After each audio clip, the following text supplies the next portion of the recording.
This is Jonathan Yates. We're back on Capitol Hill, this time talking with Congressman Roger Williams from the 25th District of Texas about what makes the culture of sports so special there. Congressman Williams, thank you for taking the time, sir. Well, thanks for having us.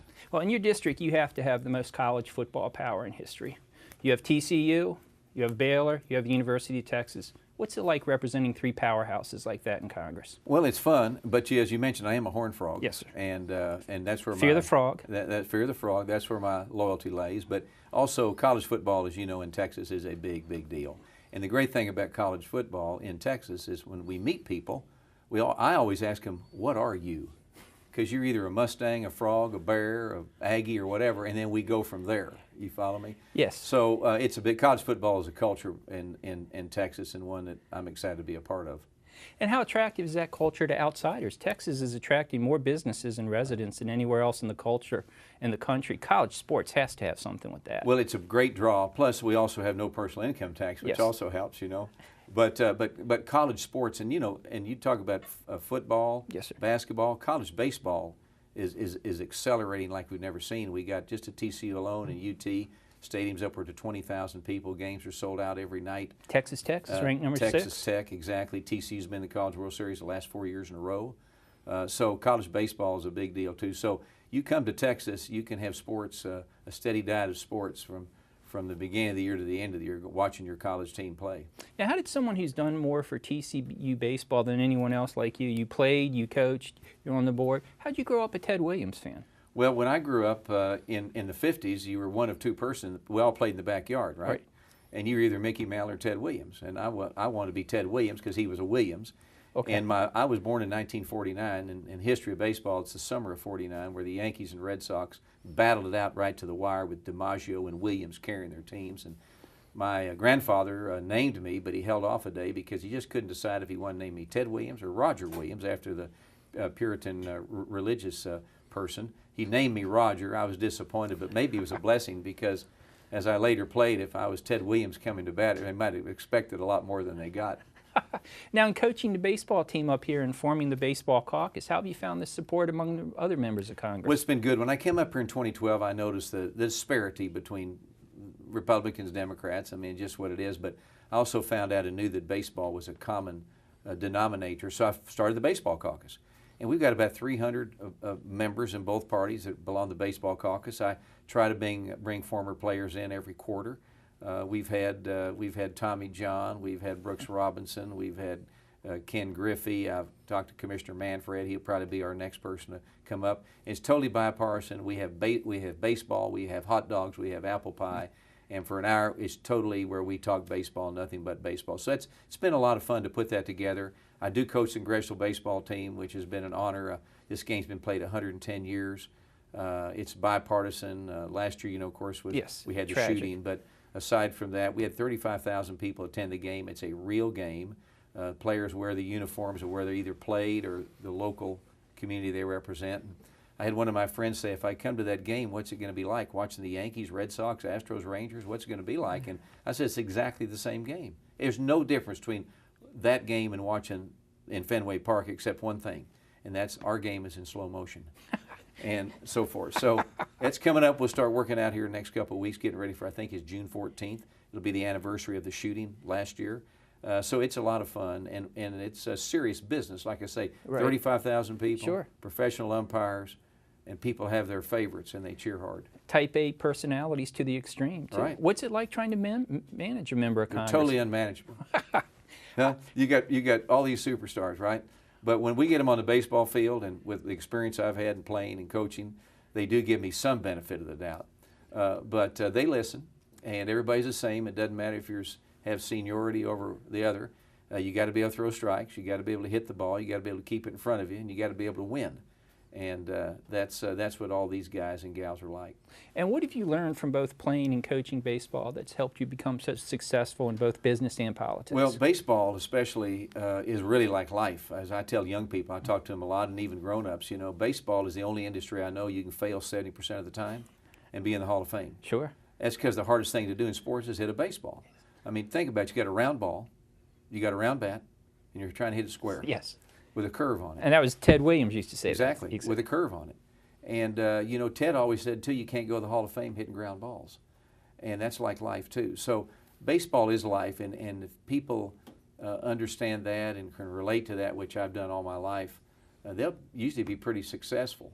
But it's failing 30% of the time. You can go to the Hall of Fame. Isn't that something? Yes. Think of the ones that failed, that were succeeded 30% of the time. Think of the ones that failed only 20% of the time. They were that far away from being in the Hall of Fame. What do you think would have been like if Ted Williams had not fought in Korea? Well, and World War II and Korea, and his records would have been phenomenal. I saw something the other day. Someone took a computer and extrapolated, his averages and gave it back to him the time he was out and so forth. And he would have hit close to 800 home runs, and he would have had 3,000 hits, and maybe 4,000 hits. Pre-steroids era, too. All that, and so forth. So Ted Williams probably was one of the greatest hitters, and one of the great stories. Can I tell a Ted Williams story? I'd love it. In 1969, I had a really good year at TCU and as a hitting, and as a reward, Bobby Bragan, who was a former major league manager and so forth, and later drafted me with the Braves, he took me to Turnpike Stadium in Fort Worth to watch an exhibition game between the Senators and the Expos, and we were going to go meet Ted Williams. So we got there, and Ted was behind the batting cage watching the Senators hit. And as we began to get closer to Ted Williams, I began to forget who I was because I was getting close to Ted Williams. So finally we got there, and Bobby said, "Ted, this is Roger Williams, one of the great next Hall of Famers." And Ted had a hand this big. He stuck his hand out and shook my hand. He didn't let it go. He said, "Let me ask you something, kid. Are you a good hitter?" I said, "Yes, sir, I'm a good hitter." He said, "Well, when you're up there, can you see the ball hit the bat?" Well, I'm talking to Ted Williams, sure. Right? You know the answer. Your listeners know the answer. But I said, "Yes, sir, I can." He goes, "Well, I'll be damned. I've been in this business 51 years, never seen the ball hit the bat." Well, it's true, right? You lose sight of about 3 foot at hand to eye. So fast forward to 3 years later, I'm with the Atlanta Braves, and we're playing the Rangers in a game. We take batting practice. The Rangers go out to take batting practice.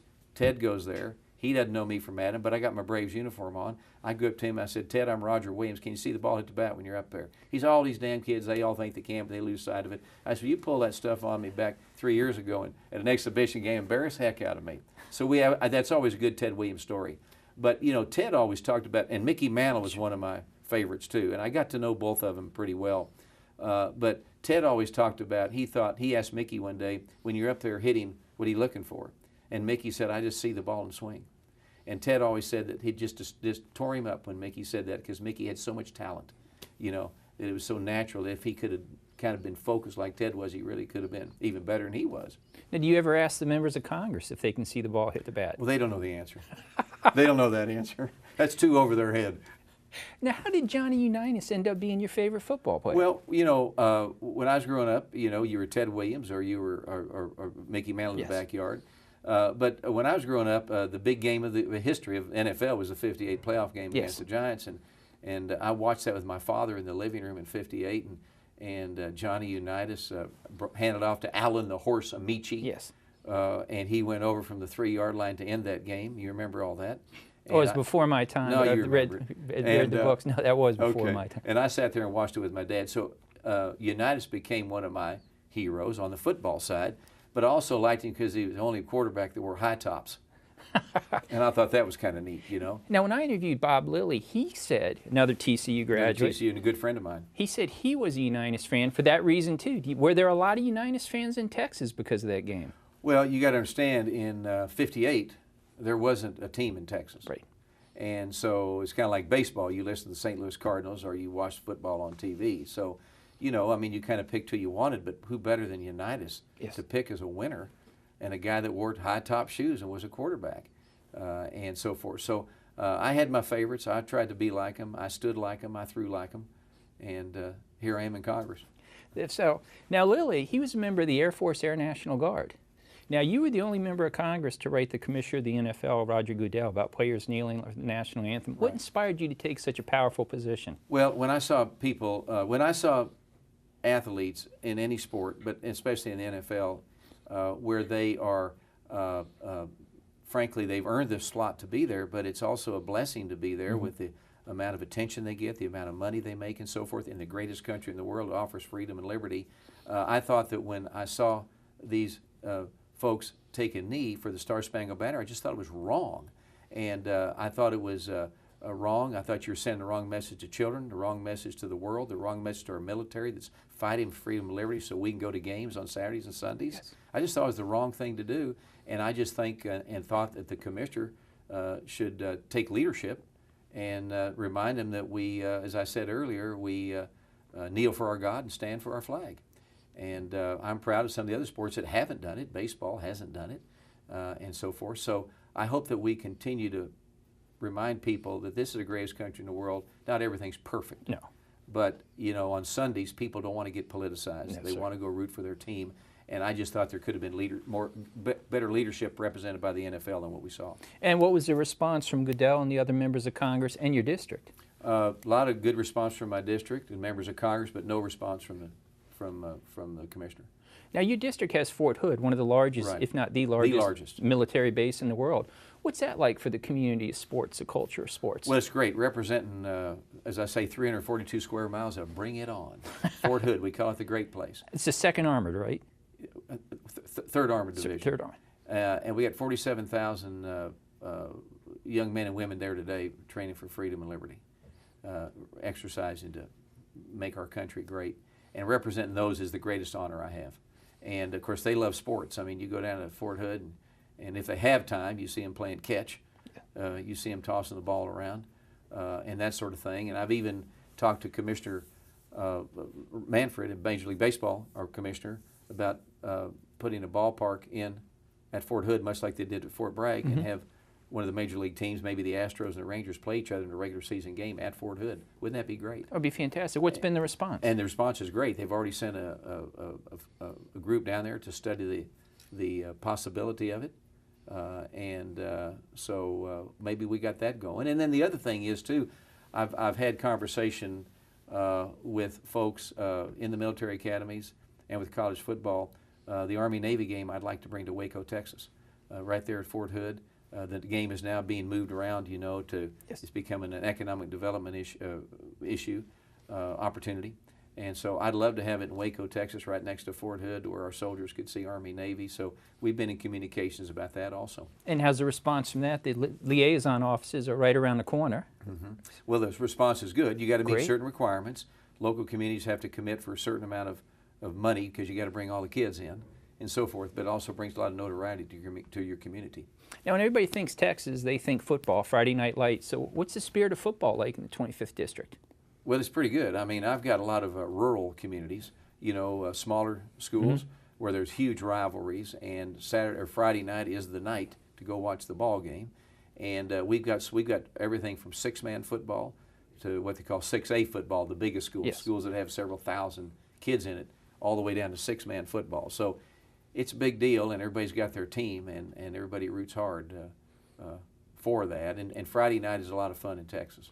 Now, I interviewed an Iowa State legislator, and she was getting a new stadium in her district, and she said, I don't even like football, but I can't wait for Friday night to fire up the casseroles, fire up the deviled eggs, and head down and get together with people I haven't seen all week. What's that like in Texas? First of all, she couldn't win in Texas. No. Okay? With that comment. But it would be barbecue, I mean. Yeah, right. But it brings families together. It brings former teammates together. It brings former classmates together. It brings everybody together for a night of, in this case, high school football. And then the great thing is, in Texas, you transition from high school football on Friday to college football on Saturday afternoon. And so when have you seen sports bring the community together in your district? When I had Representative King here, he was talking about it was a women's basketball team in Storm Lake, Iowa, that had brought their whole community together. When have you seen that happen in your district? Well, I mean, I'm not going to remember all of it, but just Sure. recently during the hurricanes, we saw, people were displaced and schools stopped and so forth, but got back to where they were playing their high school games, brought people together with that from a tragedy. So we see communities come together, good things, bad things, because of sports, going to the game, tailgating at the game, fundraising for certain things that happen. It's a great Band-Aid, if you want to call it, for issues that happen to small communities, but it really bands people together for a common goal. It divides politics, or takes away politics, because you're rooting for your team, and that's important. And I think too, in an era where in many cases we're losing family values and the family network, that this high school sports and college sports begins to bring all that back again. And what have you seen the impact of Title IX be in your district? Well, Title IX has an impact. Of course, when I was in school, when I played at TCU and was in high school, no girls played any sports. Right. I mean, it was just all guys, and the girls were the cheerleaders. But now we've got such great athletes, female athletes that do such a wonderful job, set records, and some are better than the men. They really are. And women's basketball, women's softball, are huge sports. And you think you could get out and hit the top softball pitcher? No question about it. Could you see the ball hit the bat? No question about it. Aluminum bats and steroids, right? But in answer to your question, Title IX, of course, has affected colleges. It's enabled the young girls of sports to be able to realize dreams all the way through college and even professionally. So I think it's been a great thing. And now, up here in Congress, you started the baseball caucus. Do you see that drawing more and more members? For the first time in a long time, there are no former professional athletes in Congress. There used to be Jim Bunning, He's gone. Bill Bradley, guys like that. Well, I'm the only one that I know of. From your experience with the Braves. Yeah, and the caucus is going to grow. It's growing. I have people ask me, when are we going to meet again? On the other side, it's not like, everybody's got a baseball story.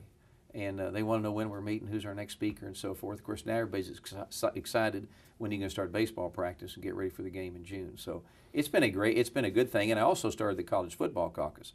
I serve on the board. Tell us about that. I serve on the board of the College Football Foundation in New York. That puts the Hall of Fame members together and everything. I've been on that board. Steve Hatchell's our chairman. Archie Manning, a lot of folks that people have heard of.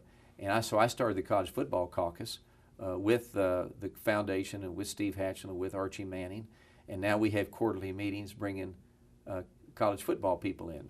Our first meeting was Barry Switzer came in, did a fantastic job. It was attended by the same people, the baseball caucus. So a lot of people refer to me as the athletic director of Congress right now.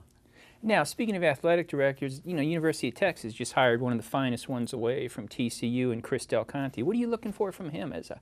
Well, Chris is a good friend of mine, and we got him at TCU. I guess he's been with us about 10 years now. Time flies, but he came from Rice and did a great job. I mean, took TCU to unprecedented levels for the last 25 They were ranked years. 9th last year. Ranked 9th. We won 11 games. Gary Patterson's done a great job. I mean, just TCU, we're the smallest school in the Big 12. A lot of people don't realize that. They think you're upward 20, 30,000 like everybody else, but we're not. We've got a great story to tell. Our last year we win 11 football games. Our baseball team goes to the College World Series, and our basketball team wins the NIT. We had the national champions in rifle. It goes on and on and on, and so forth. So Chris now then has left. Now go to the University of Texas.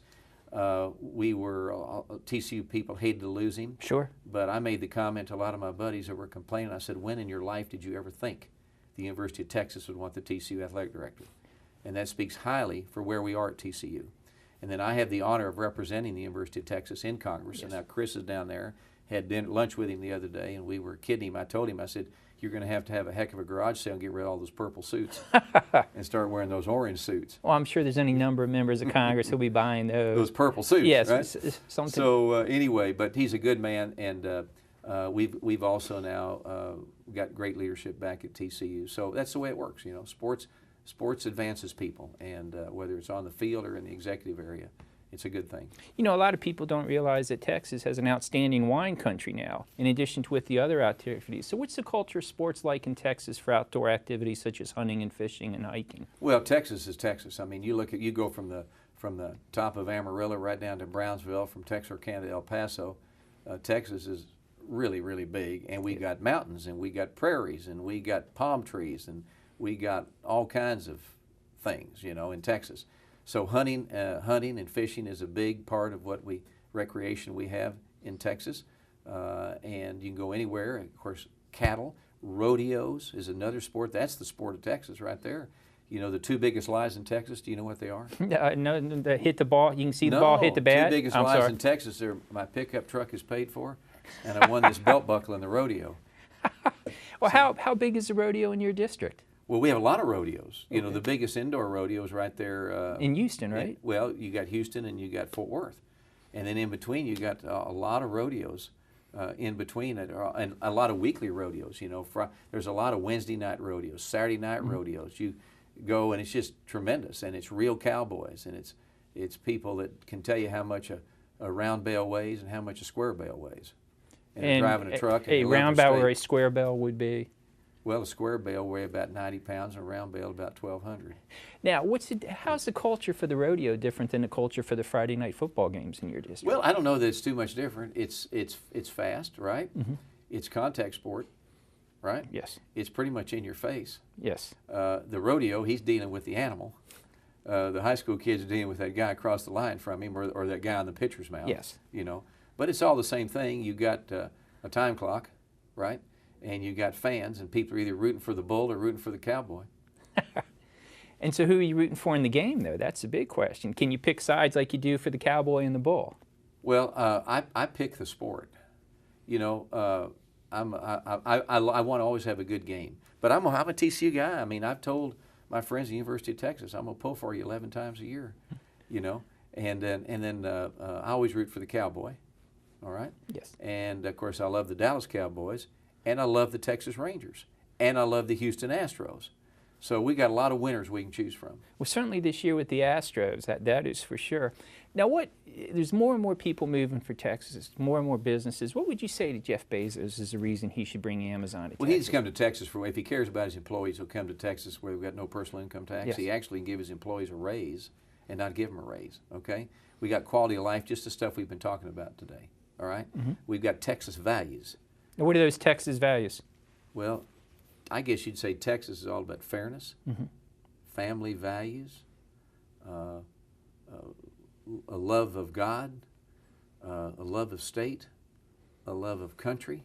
Those are Texas values. They sound pretty simple, but candidly, there's a lot of places that don't have all those values together, you see? And how do you see those reflected in sports? Well, I think you see it because I think you see the parents involvement. Mm-hmm. I think you see things like PTAs. I think you see kids at elementary level making signs and banners for their high school team or their junior high team where their brother or sister plays.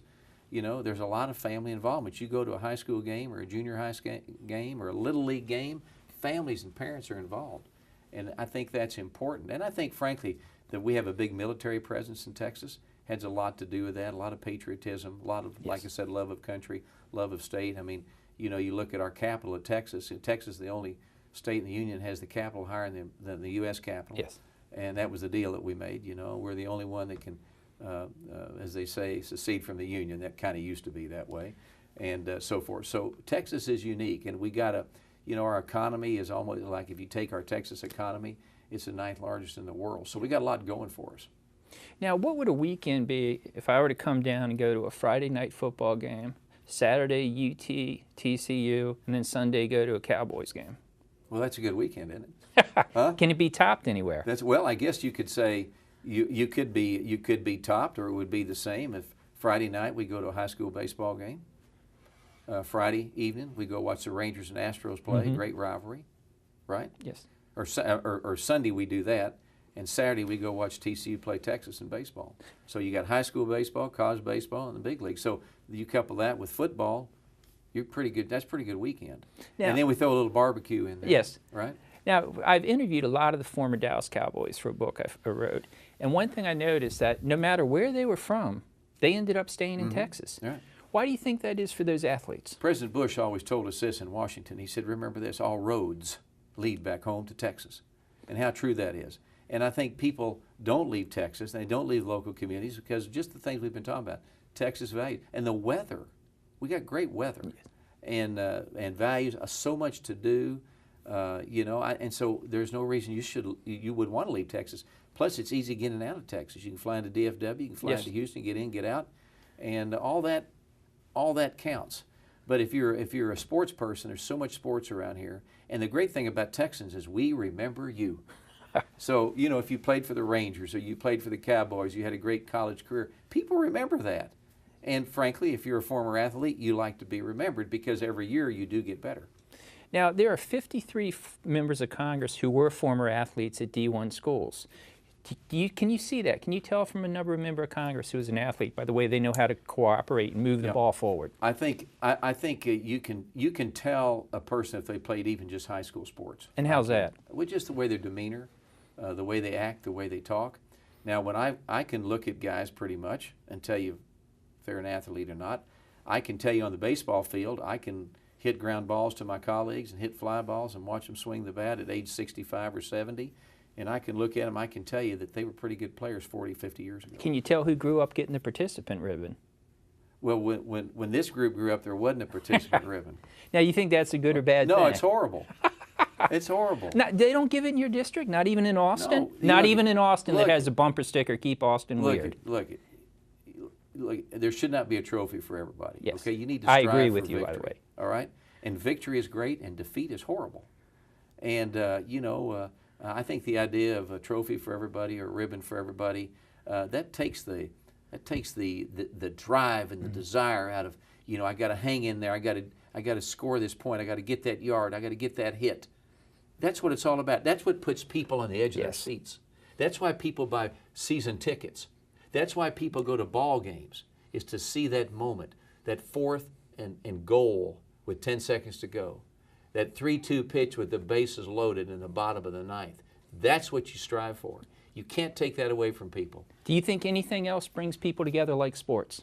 Not in my life it hadn't. I've been so sports oriented, but I know people my daughters did ballet. That brought my family together, but I was fidgeting all the time, and so forth. But sports. Herschel Walker did ballet, remember? Yeah, but sports brings it. And everybody's got a sports story, and everybody's got a baseball story. Whether you're a man or a woman, everybody's got a story. And sports brings it to you. And you can see parents get involved sometimes too much. Yes. Put pressure on their kids. Let the kids play, but there's going to be winners. There's going to be losers. And if you didn't win this time, you need to play harder so you can win next time. Now, you're a very effective member of Congress and very courageous, willing to take a stand. How has sports contributed to that? Well, I mean, it's my background. Only thing I can reflect to when I have to make a decision, what did I do when I was coaching, or what did I do in business? But it's not hard. I mean, you're not going to win every time, but you're going to give it your best shot. You're going to swing for the fences. You're going to swing from the heels. You're going to, try to hit the corner of the plate. Anything you can do to get the edge. But it's just make sure you don't get out-hustled and outworked. Now, should I look for you at the TCU-UT game this year? We're playing in Austin, Texas, I think. That's exactly right. So I'll be there. I'll be there. We go to every TCU home game, and I try to get to the away games, but if not, we watch it on the screen. We watch UT the same way. I just had that one game, I'm pulling for the Horned Frogs. And I think, TCU is going to have a good year. Texas is going to have a good year. All the schools. So if I go wearing purple, repping Frog Nation, you can give me 2 tickets for that game?